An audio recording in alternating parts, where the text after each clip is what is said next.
muito bem-vindo ao canal. No vídeo de hoje, irei resolver as atividades de Química da semana 3 do Plano de Estudo Tutorado do 2º ano do Ensino Médio, volume 6. Eu sou a professora Ellen Mendonça e esse é o meu canal. Então, aluno, se inscreva e também ative o sininho, assim você vai saber quando tem novidades no canal.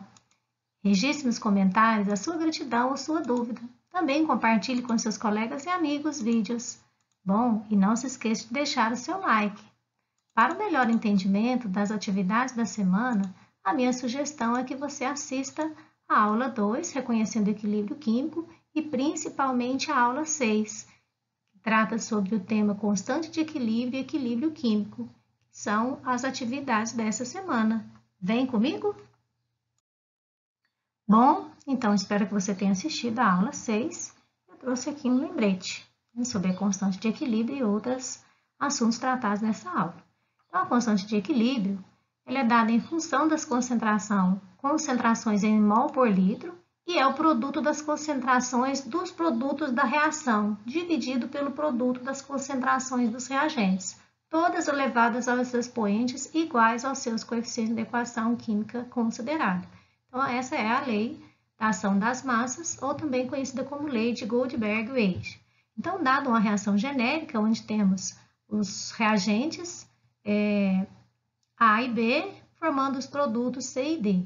Para calcular a constante de equilíbrio, usamos essa expressão, onde nós temos o produto das concentrações dos produtos, que no caso o produto da reação é C e D, e temos o produto das concentrações dos reagentes, que no caso os reagentes são A e B, então aqui a concentração dos reagentes, elevada a seus coeficientes. Percebe-se que o coeficiente estequiométrico do C, ele passa a ser expoente da concentração da substância C, assim por diante.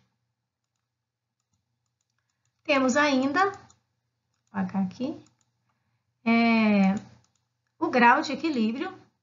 Ele é dado pelo número de mols ionizados ou dissociados, dividido pelo número de mols dissolvidos.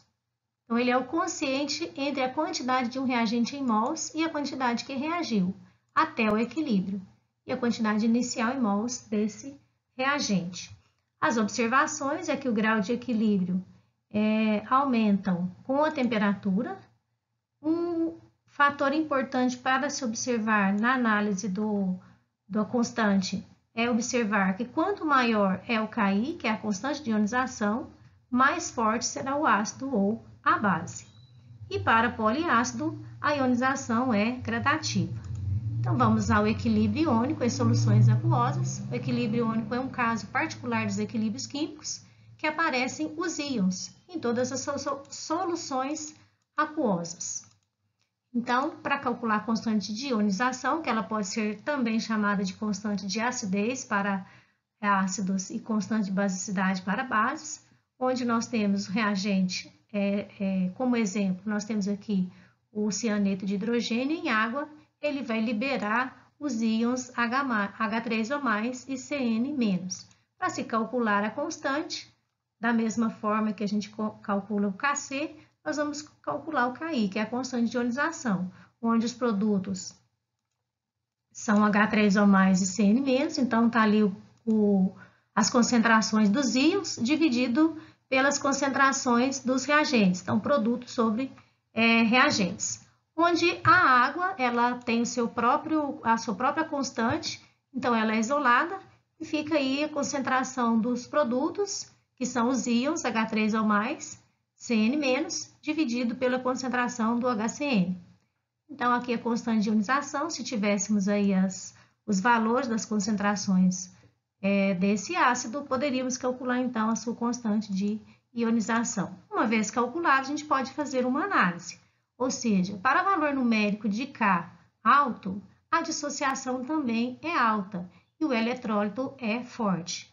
O grau de ionização tende a 100%. Já para o valor numérico de K baixo, a dissociação é baixa e o eletrólito é fraco. Então, o grau de ionização ele tende a 0. Depois, nós temos a lei da diluição de Ostwald.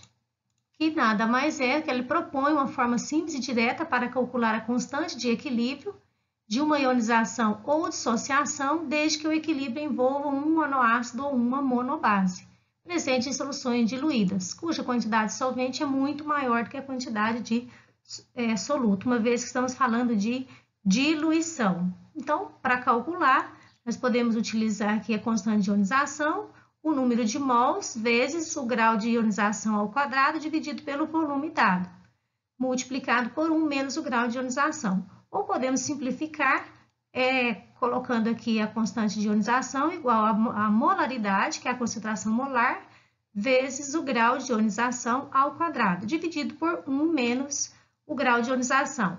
Isso aqui às vezes é um valor muito pequeno, a gente pode simplesmente utilizar somente essa parte da fórmula, que é o Ki igual a concentração molar vezes o grau de ionização ao quadrado.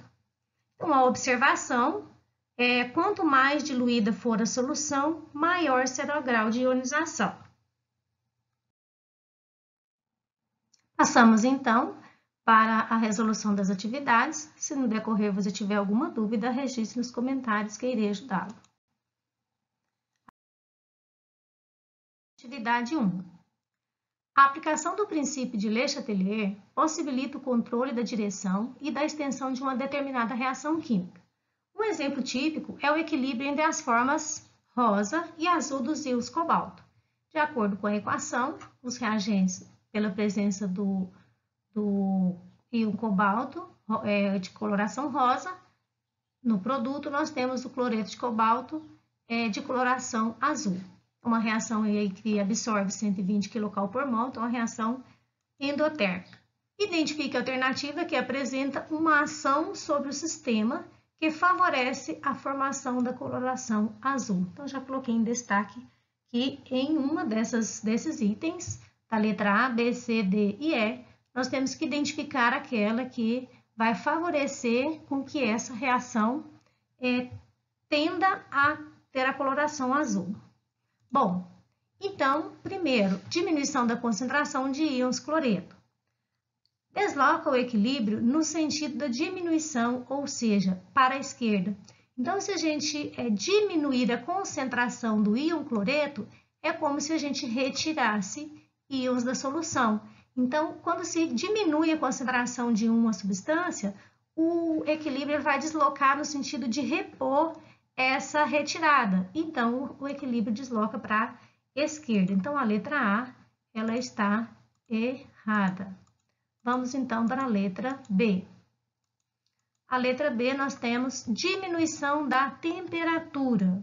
Como nós temos uma reação com ΔH 120 kcal por mol, a reação endotérmica, então, diminuindo a temperatura, vai favorecer o sentido exotérmico, que é o sentido inverso, uma vez que o sentido direto, a reação é endotérmica.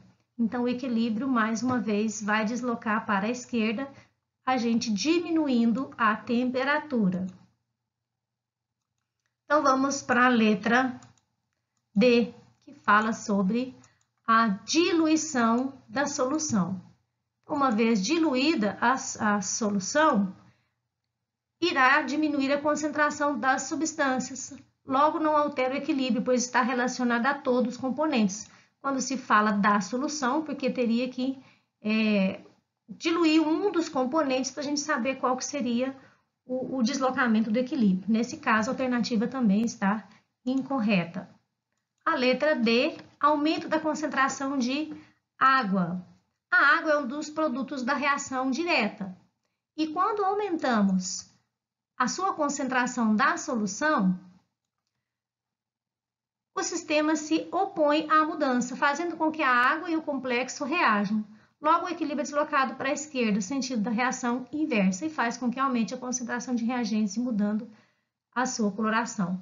Então, aumentar a concentração da água é como se eu adicionasse mais água. Então, se eu aumento a concentração de uma substância que está no reagente, a tendência é que essas substâncias se reajam, deslocando o equilíbrio no sentido oposto. Então, favorecendo aí mais uma vez a coloração rosa, ou seja, formação das substâncias que estão no reagente. E por último, então, temos a adição de cloreto de sódio aquoso. Adição de cloreto de sódio aquoso.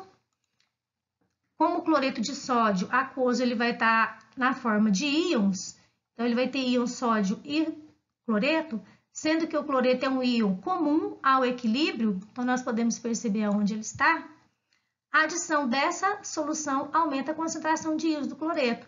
Então, se eu aumento uma substância que está no reagente, a tendência é que essas substâncias dos reagentes se produzam, né, reajam e façam a produção de mais substâncias do produto. Então, nesse caso, de acordo com o princípio de Le Chatelier, desloca o equilíbrio para o lado oposto ao do íon que está sendo adicionado, no caso o HCl, ou seja, para o lado direito e favorecendo aí a cor azul, que é o que a atividade pede. Então, nós temos aí que a letra E é a alternativa correta, certo? Então, vamos para a atividade 2. Diversos produtos naturais podem ser obtidos de plantas por meio do processo de extração. O lapachol é da classe das naftoquinonas, uma estrutura que apresenta uma hidroxila enólica. Então, podemos identificar a hidroxila enólica bem aqui. Que permite, que tem pKa igual a 6, que permite que este composto seja isolado da serragem dos IPs por extração com solução adequada, seguida de filtração simples. Considere que pKa é igual a menos log de Ka, em que Ka é a constante ácida da reação de ionização do lapachol. Qual solução deve ser preparada para a extração do lapachol da serragem do IP com maior eficiência? Bom, então vamos fazer algumas análises. Nós temos que considerar aí que o pKa é igual a menos log de Ka. Se foi dado que o pKa é igual a 6, então é igual a menos log de Ka, pKa é 6, vai ser igual a menos log de Ka. Vamos trabalhar aqui o logaritmo, então 10 elevado a 6, então o 6 ele passa aqui a potência do 10, que é o logaritmo na base 10, vai ser igual a Ka. Então, nós temos aí uma constante de ionização igual a 10 elevado a menos 6 mols por... Aliás, perdão que o K não tem unidade. Então, só a constante de acidez igual a 1 vezes 10 elevado a menos 6. Bom, logo o lapachol ele é um composto de caráter ácido, cuja constante de acidez é igual ao 10 elevado a 6. Bom, para removê-lo da serragem, como disse no texto, ele deve reagir com um composto de caráter básico. Se vocês lembrarem, ácido mais base vai formar aí um sal. Então, por isso que consegue tirar ele extrair dessa serragem. Ou seja, nós precisamos encontrar entre os itens A, B, C, D e E uma solução que tenha caráter básico ou que seja uma base ou um sal básico. Então, vamos à letra A, que é o carbonato de sódio, uma solução de carbonato de sódio para formar o sal de lapachol. Bom, o carbonato de sódio, Na2CO3, ele é formado a partir de uma base forte, que é o NaOH, e um ácido fraco, que é o H2CO3. Logo, ele vai ser um sal básico, porque a sua base conjugada é forte. Então, nós temos aí que a solução A seria a ideal. Vamos analisar as outras. Na B, nós temos a solução tampão de ácido acético e acetato de sódio, com pH de 4,5. Nesse caso, já são substâncias ácidas. Nós estamos procurando substâncias de caráter básicos. Na letra C, cloreto de sódio, a fim de aumentar a força iônica do meio. O cloreto de sódio ele é um sal neutro, formado a partir de uma base forte e de um ácido forte. Então, nesse caso, ele é um sal neutro. Precisamos, se for sal, que eles tenham caráter básico. E depois nós temos aí a letra D, uma solução de sulfato de sódio para formar um par iônico com o lapachol. Nesse caso, o sulfato de sódio ele é um sal neutro, uma vez que ele é formado a partir de ácido forte, que é o ácido sulfúrico, e uma base forte, que é o hidróxido de sódio. Então, sal neutro também não vai ajudar.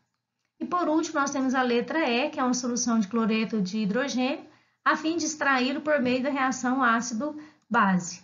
O cloreto de hidrogênio já é um ácido, ele é um ácido forte, então não vai resolver, né? A substância então em questão que vai funcionar como caráter básico seria mesmo o carbonato de sódio, que está presente na alternativa A, certo?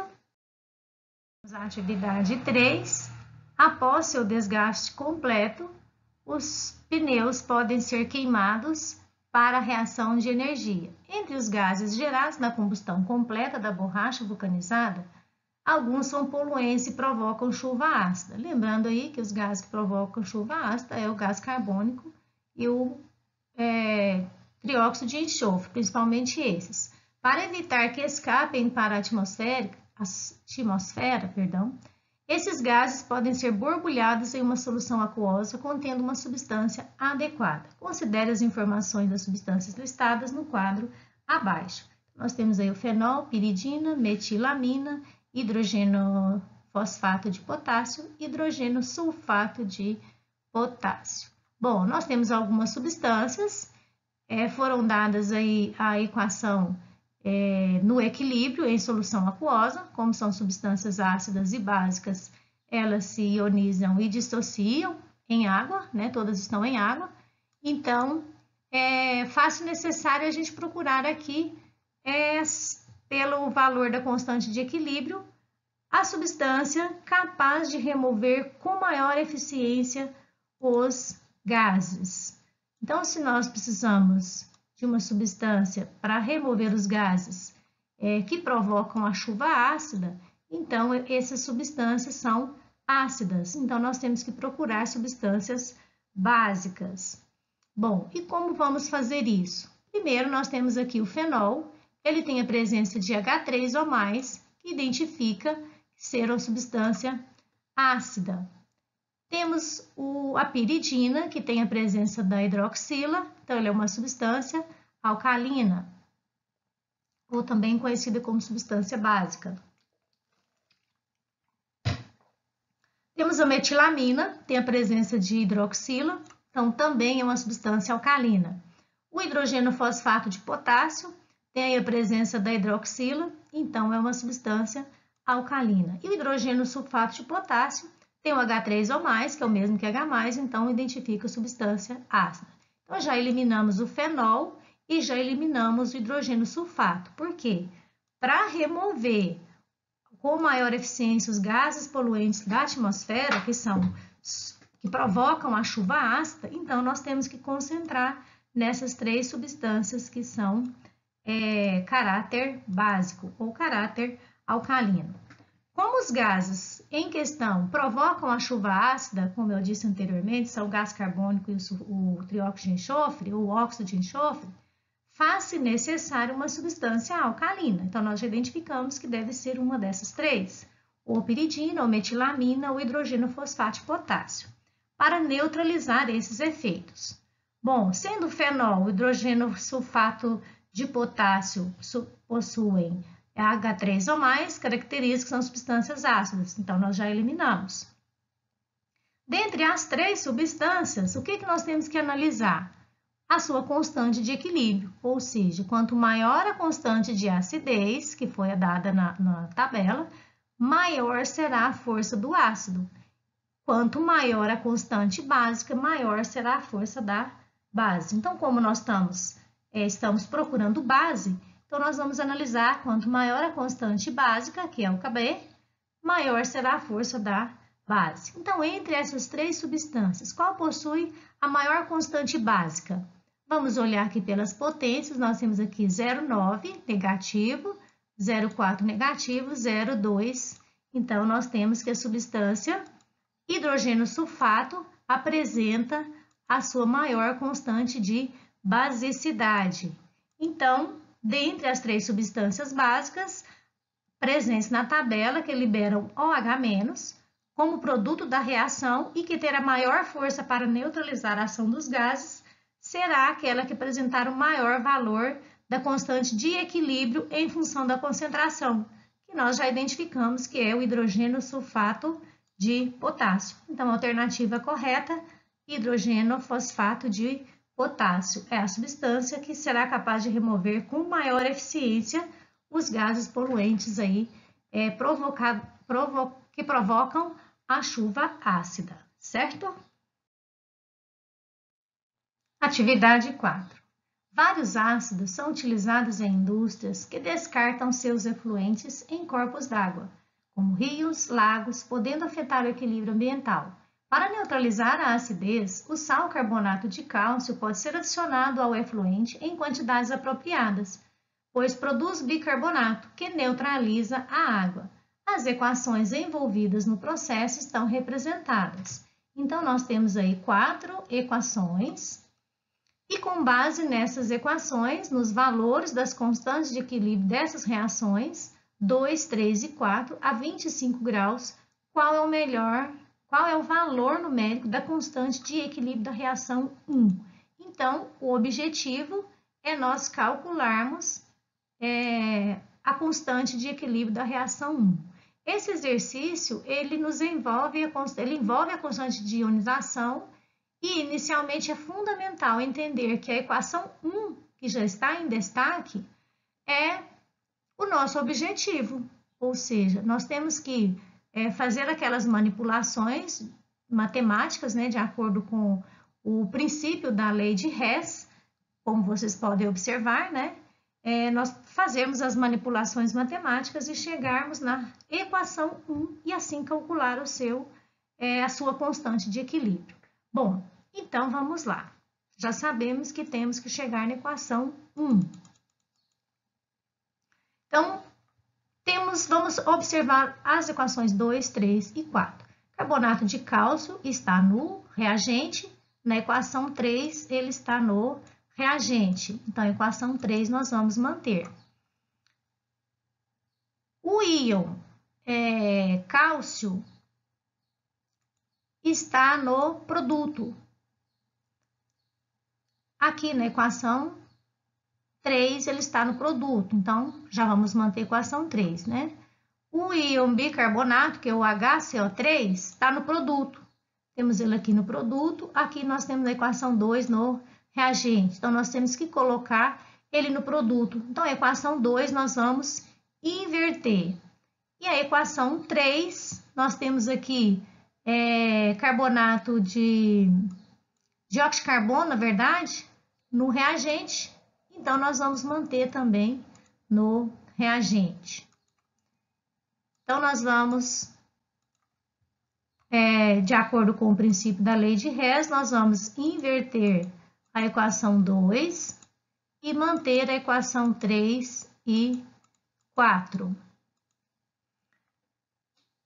Lembrando que na manipulação das equações, se a gente inverter a equação 2, como dissemos que vamos inverter, o seu Kc também será invertido. Então, como que nós vamos inverter o Kc da equação 2, que é o K1? Se ele é 3 vezes 10 elevado a menos 11, vai ficar 1 sobre 3 vezes 10 elevado a menos 11, de acordo com o que está aqui nas equações já manipuladas. Bom, então, o que nós vamos fazer agora?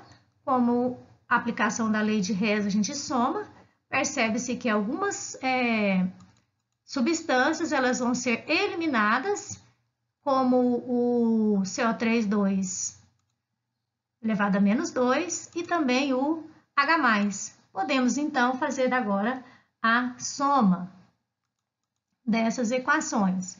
Lembrando que nós temos aqui um produto da soma das constantes. Então, chegamos na equação 1, percebe-se que temos aqui carbonato de cálcio, reagindo com gás carbônico e água, formando carbonato de cálcio com 2 moléculas de bicarbonato. Então, a equação já está pronta, passamos agora a fazer aqui o produto da soma das constantes. Então, como vai ficar isso?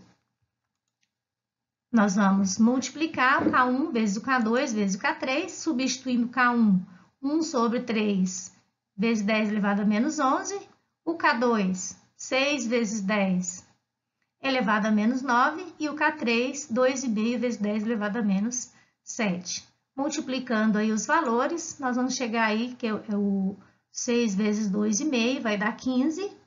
O menos 9, o 10 elevado a menos 9 e o 10 elevado a menos 7, essa multiplicação aí, ela vai dar 10 elevado a menos 16, dividido por 3 elevado a menos, vezes 10 elevado a menos 11.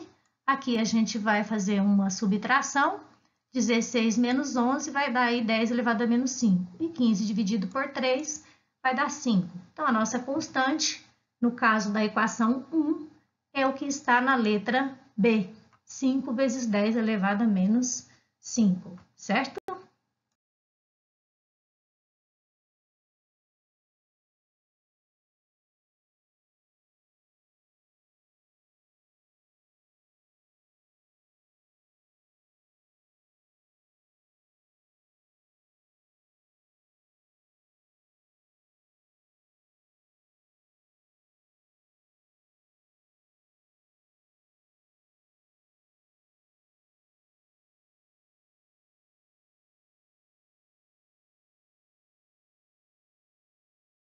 Vamos então para a atividade 5. Considere volumes iguais de soluções a 0,1 mol por litro dos ácidos listados a seguir, designados por 1, 2, 3, 4 e seus respectivos Ka, que são as constantes de acidez. Então, observando aí que todos apresentam a mesma concentração, temos aí o ácido etanóico, o ácido monocloroacético, o ácido dicloroacético e o ácido tricloroacético. Como será a concentração de H+? Ou seja, quem desses ácidos aí que vai ser mais forte? Então, vamos analisar as questões. Maior na solução do ácido 4, maior na solução do ácido 1, mesma solução dos ácidos 2 e 3, a mesma nas soluções dos ácidos 1, 2, 3 e 4 e menor na solução do ácido 4. Bom, sugestão é que a gente coloque esses ácidos em ordem crescente de acidez, assim ficará mais fácil a gente descobrir aí qual será o ácido que apresenta maior concentração. Lembrando,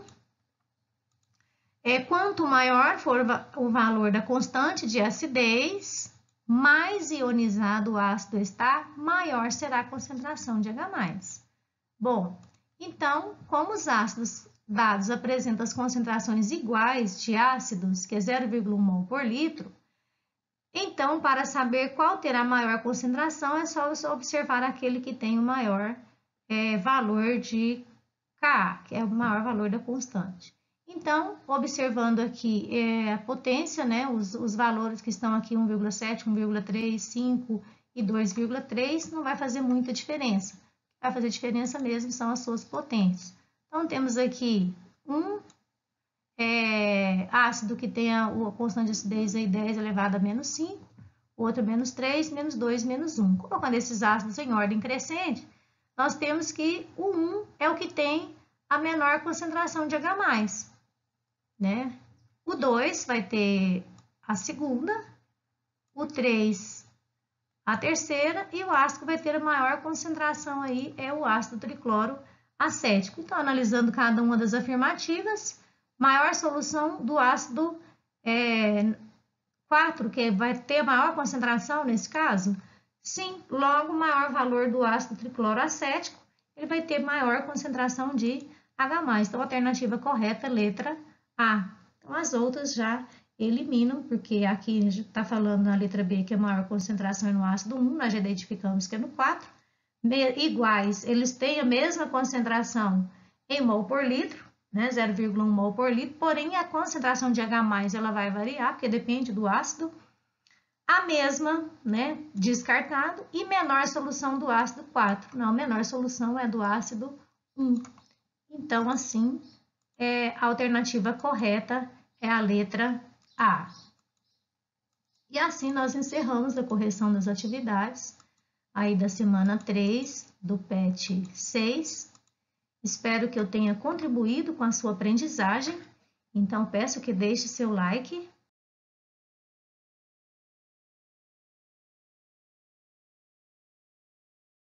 Peço também que registre nos comentários a sua gratidão ou a sua dúvida. Compartilhe com seus colegas e amigos vídeos E hoje nós temos aqui um agradecimento especial a você que assistiu a aula até esse momento. Grande abraço. E também vai para Maria Luísa Correia e Isabela Fernandes, agradecendo pela aula e esperam ansiosos a aula das atividades da semana 3 e 4. Um grande abraço a cada uma de vocês e espero na próxima aula.